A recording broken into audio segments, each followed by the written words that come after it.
그리고 참으로 딱합니다. 뭐라도 해서 힘을 보태고 싶은데 그저 마음뿐입니다. 우리 모두 그저 어서 속히 이 엄청난 재난에서 벗어나기를, 그리고 특별히 괴질로 인해 참변을 당하거나 어려움을 당한 분들, 그리고 퇴치를 위해서 목숨을 걸고 숨가쁘게 뛰고 있는 봉사자들을 위해서 기도를 드릴 뿐입니다. 동양의 지혜자 중에 노자 선생이 계십니다. 많은 분들이 노자를 좋아하지요. 특별히 노자는 많은 이들에게 마음의 평화를 주는 현자 중에 한 분인 것은 틀림없습니다. 노자는 인간사의 모든 악과 인간의 모든 불행이 의도적 자기에서 비롯된다고 왔습니다. 의도적 자기는 도의 자연스러운 진행을 방해하기 때문에 무의자연의 상태로 돌아가야 평화로워지고 행복해진다는 것이 그의 이야기입니다. 고려 말에 나홍해근이라는 승려가 계신데, 다음과 같은 그의 시에서 우리는 무의자연이라는 노장 사상의 결정체를 느낄 수 있습니다. 청사는 나를 보고 말없이 살라 하고, 창공은 나를 보고 티 없이 살라 하네. 탐욕도 벗어놓고 성냄도 벗어놓고 물같이 바람같이 살다 가라 하네. 노자는 인간 수양을 물이 가진 7가지의 덕목에서 찾아야 한다 그러면서 겸손, 지혜, 포용력, 융통성, 인내, 용기, 대의, 이 7가지를 물에서 배우는 그런 덕이라, 7가지 덕이라 이야기하고 있습니다. 물론 인간이 무의자연으로 돌아가는 것은 좋은 일이고 중요한 지적이지만 과연 인간이 그럴 수 있을까? 성서는 요한복음 8장 32절에서 예수께서 말씀하십니다. 진리를 알지니 진리가 너희를 자유케 하리라.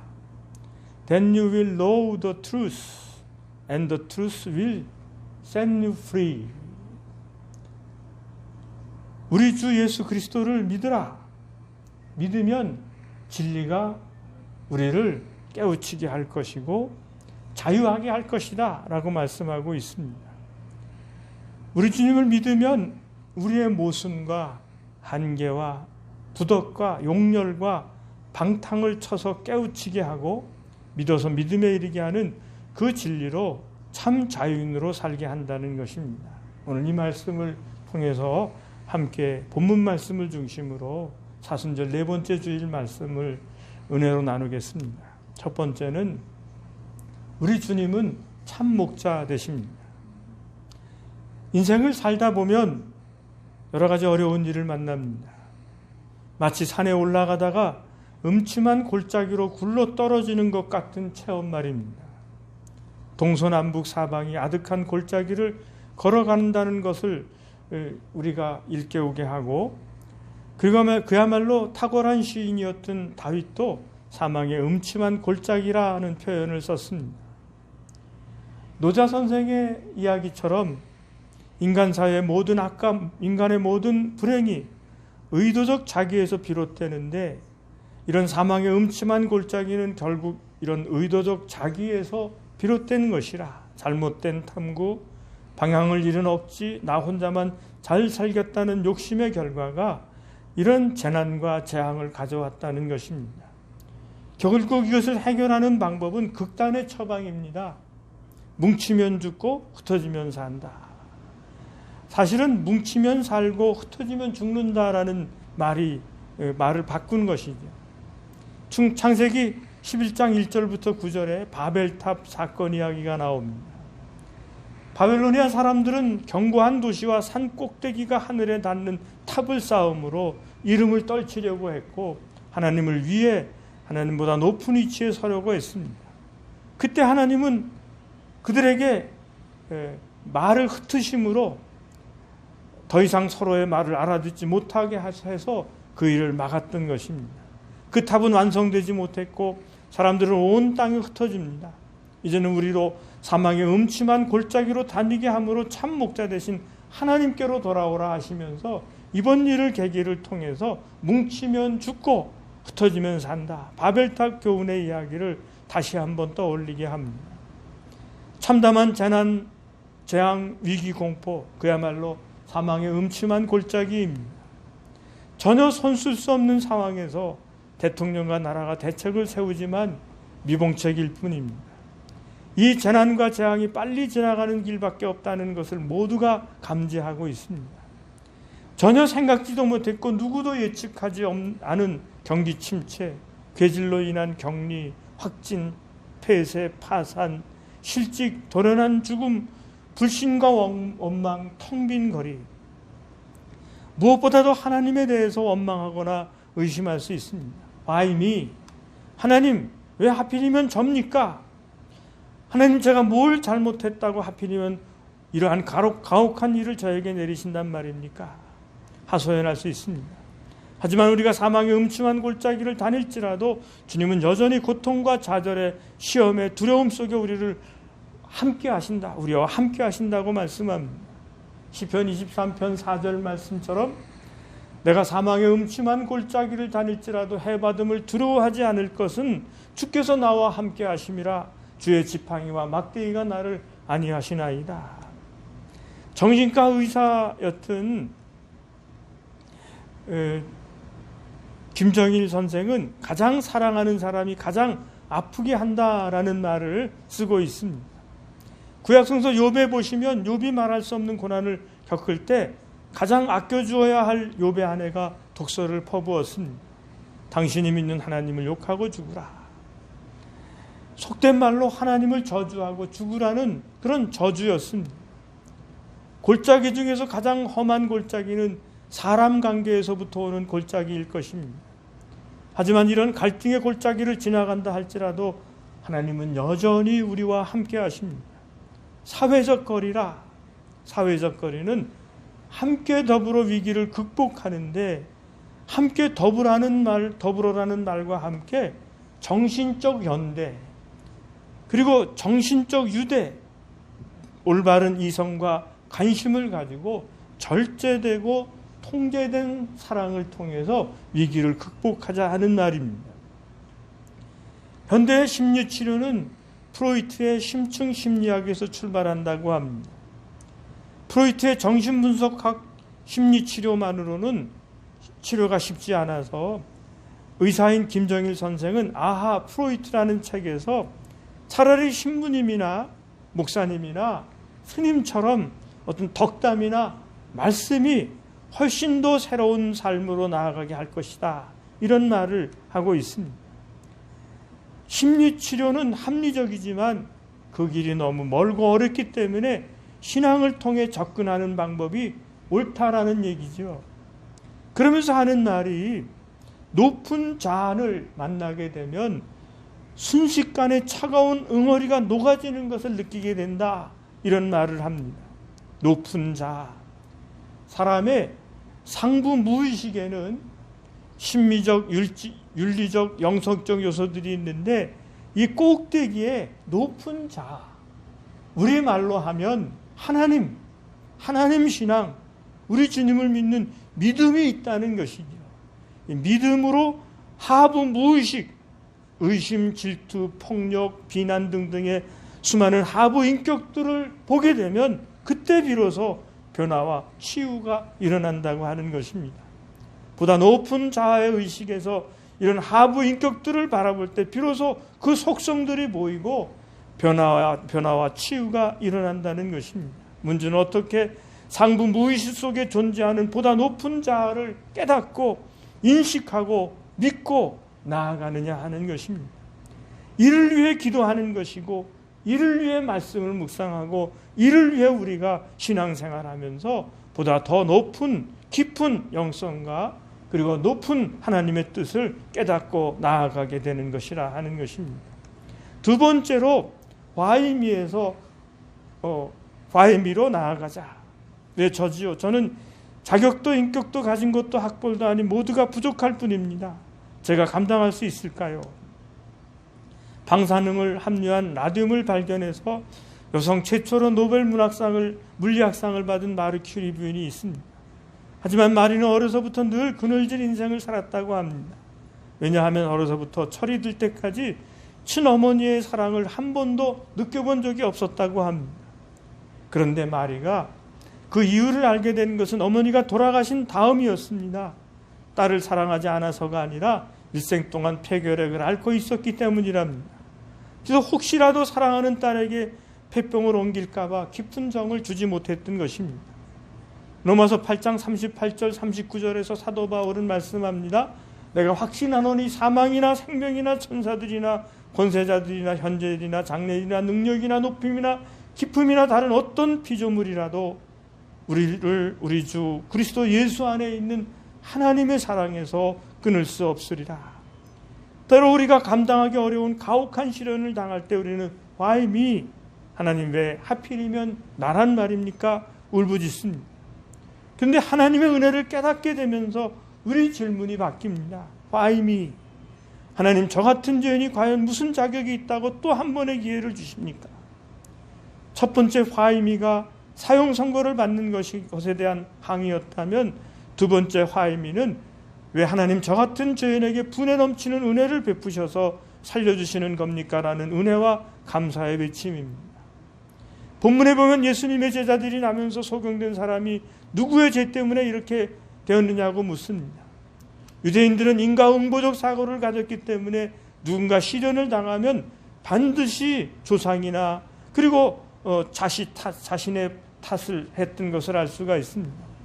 그러므로 제자들이 이런 질문을 던진 것은 당연한 일이었습니다. 자기 죄나 조상의 죄로 인해서 이런 고탕을 당하는 것이 아니냐는 질문이었습니다. 하지만 예수님의 답변은 분명했습니다. 이 사람이나 그 부모의 죄로 인한 것이 아니라 그에게서 하나님이 하시는 일을 나타내고자 하심이라. 세상 사람들은 큰 고통과 시련을 당할 때 과거를 돌아보며 원인과 이유를 찾고자 하지만 예수님은 현재의 고통과 시련이 가져올 미래의 영광을 바라보라 말씀하고 있습니다.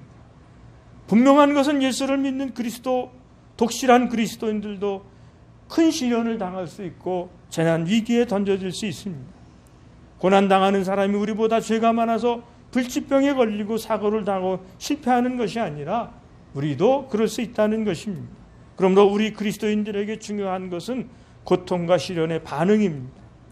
과거를 탓하고 하나님 주변 사람들을 원망할 것이 아니라 고통과 시련 속에서 하나님의 깊은 뜻이 숨겨져 있다고 믿고 이 고통과 시련이 가져올 미래의 영광을 볼 수 있어야 한다는 것입니다. 인류학자 애슐리 몬테규는 젊게 날들기라는 책에서 인간은 누구나 영원히 살지 못한다. 그러나 죽는 순간까지 젊게 살 수는 있다. 자기 안에 어린 네오테니를 되살린다면 말이다.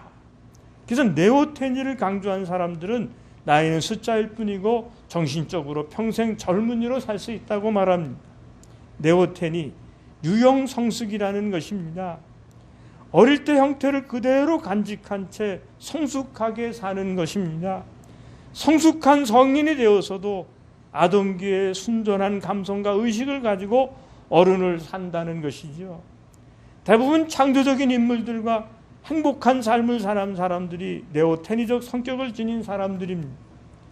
네오테니 성격은 호기심이 많고 상상력이 풍부하고 장난기가 있고 유머가 있고 천진난만하게 웃으며 모든 것에 신기해하고 감탄하고 감사하고 즐거워하는 특징을 가지고 있습니다. 그런데 그 반대로 고집센 할매로 태어나는 것은 사회와 즉 사회문화 환경이 주는 영향 때문이라는 것이죠. 세월의 때가 묻고 자존심이 상하고 깨지면서 스스로 다짐하면서 방어기제를 키웁니다. 얕보이면 안 돼. 그렇게 살면 손해보고 무시당해. 사람 대접 못 받아. 사회문화 환경의 영향으로 사람들은 페르소나와 섀도우를 형성하게 됩니다. 이런 영향으로 상처받은 아이는 해결되지 않는 분노, 두려움, 결핍, 편견 등으로 가득 차 있어서 네오테니를 억누르고 있다는 것이죠. 이런 현상을 구스타프 칼 융은 개성화 인디비듀에이즘이라는 것을 방해하는 요소라 이렇게 얘기하고 있습니다. 론다 비머는 젊음의 유전자 유니테오라는 책에서 상처받은 아이가 치유되면 놀라운 아이로 회복된다는 것을 얘기하고 있습니다. 젊은 유전자인 네오테니를 깨우라고 하면서 젊어지는 생각, 감정, 언어, 습관을 만들라고 강조합니다. 그 출발이 서로 사고의 전화에서 일어난다는 것이죠. 그래서 오늘 와이미에서 와이미로 왜 하필이면 접니까? 해서 하나님은 이렇게 많은 은혜와 사랑을 왜 저희에게 주었습니까? 라고 전환하는, 개혁하는 삶을 살자고 말씀하고 있습니다. 세 번째로 와이미의 실천입니다. 예수께서 대답하시되 이 사람이나 그 부모의 죄로 인한 것이 아니라 그에게서 하나님이 하시는 일을 나타내고자 하심이라. 아멘. 우리가 처음 예수를 믿을 때 회개하라 천국이 가까웠느니라는 말이 생소했습니다. 십자가 무한 영광일세 참으로 많은 은혜를 깨닫게 되었습니다. 그리고 이제 우리는 그때보다 훨씬 많은 시간을 지냈습니다. 지금 우리 믿음은 어떨까? 지혜로운 신부가 신랑 맞을 준비를 하듯 항상 깨어서 오실 그분을 예비하던 그 시간이 훨씬 가까워졌으니 주님 맞을 준비를 하라는 것입니다. 주님의 사랑과 구원과 은혜를 전파하는 그런 확신을 가지고 가깝게 믿음으로 나아가며 살자는 것입니다. 기도는 우리가 지금까지 외쳐 부르는 공허한 울림이었다면 하나님의 뜻을 찾아 배우는 것이 기도입니다. 마음 공부, 마음 챙김, 동시에 하나님의 뜻을 알아차리기 훈련이고 주님 사랑의 도장이고 사회화의 부정적인 측면인 신화와 편견과 선입견, 그로 인해 생긴 증오와 분노 등을 바로잡고 페르소나와 섀도우를 정상수주로 바꾸는 것이 기도라고 하는 것입니다. 유치한 어린아이와 같은 수준에서 벗어나서 순수한 어린아이의 모습을 유지하도록 하는 이 믿음으로 사는 것이 와이미, 이 믿음이라는 것이죠. 우리 모두 올바른 신앙생활로 젊음의 유전자인 네오테니를 깨워서 나이가 들어가도 항상 청년 어린아이 같은 순전한 모습으로 살아가기를 소망합니다. 2차 대전이 한창이던 폴란드 어느 마을에 성실하고 일솜씨 좋기로 소문난 벽돌공이 살고 있었습니다.